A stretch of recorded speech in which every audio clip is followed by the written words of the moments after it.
சென்னை தியாகராய நகர் ரங்கநாதன் தெரு உஸ்மான் சாலையில் தீபாவளி ஷாப்பிங்கிற்கு மக்கள் வழக்கம் போல குவிந்தனர். தீநகர் நடை மேம்பாலத்தில் கூட்டம் அதிகரித்ததால் கடும் போக்குவரத்து நெரிசல் ஏற்பட்டது.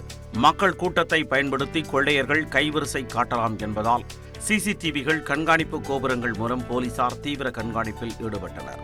நெரிசலான இடங்களில் நீங்கள் அணிந்திருக்கும் நகைகள் மற்றும் உங்களது பணப்பையை கவனத்துடன் வைத்துக் கொள்ளுங்கள். குளிர்பானம், தின்பண்டங்களை சாப்பிட வேண்டாம். அறிமுகமில்லாத நபர்கள் தங்களை யாரேனும் போலீஸ் தகவல் துறைக்கு தகவல் கொடுக்கவும். மதுரையில் புத்தாடைகள், பட்டாசுகள் வாங்க விளக்குத்தூண் மாசி வீதிகளில் மக்கள் திரண்டனர்.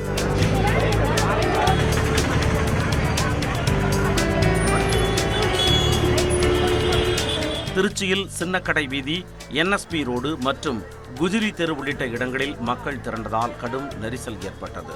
பெண்கள் தாங்கள் அணிந்துள்ள நகைகளை பாதுகாத்துக் கொள்ள வேண்டும் என்றும் குழந்தைகளை கூட்டத்தில் கவனமாக அழைத்துச் செல்ல வேண்டும் என்றும் காவலர்கள் அறிவுறுத்தினர். உங்களது கவனம் நீங்கள் கொண்டு வந்திருக்கும் பொருள் மீது இருக்க வேண்டும். தீபாவளி பர்ச்சேஸ் நல்லா இருக்கு. இங்க ரொம்ப ரஷ்ஷா இருக்கு. அது ஒண்ணுதான், மழை கொஞ்சம் அதிகமா இருக்கு. அதனால வர்றவங்க கொஞ்சம் கம்மியா வராங்க. மற்றபடி நல்லா இருக்கு. பர்ச்சேஸ்லாம் சூப்பரா இருக்கு.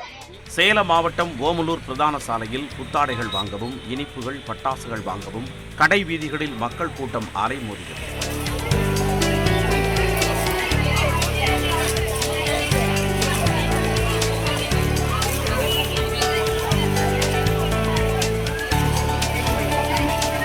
திண்டுக்கல்லிலும் சாலையோர கடைகளில் தீபாவளி விற்பனை கடை கட்டியது.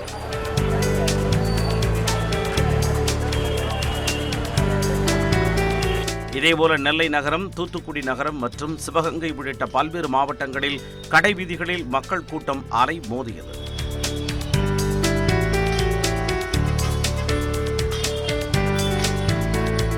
இதனிடையே தஞ்சையில் பெய்த தொடர் கனமழையால் சாலையோர விற்பனை கடுமையாக பாதிக்கப்பட்டுள்ளதாக வியாபாரிகள் வேதனையுடன் கூறினர். துணிக்கடை வியாபாரம் பண்ணுறோம், 30,000 முதல் போட்டிருக்கோம். மழை பெஞ்ச வாசி இந்த வாசி வியாபாரமே இல்லை. போட்டு உத்தரவுப்படி டென்ட் கட்டக்கூடாது, தொட்டாய் கட்டக்கூடாதுட்டாங்க. அதனால வியாபாரம் ரொம்ப கூட்டமும் இல்லை, ரொம்ப வியாபாரம் ரொம்ப பாதிச்சு போயிடுச்சு. மழை பெஞ்ச வாசி எல்லாம் கலைஞ்சு போயிடுறாங்க. வியாபாரம் இல்லாமல் பெரும் நஷ்டம் வியாபாரிகளுக்கு.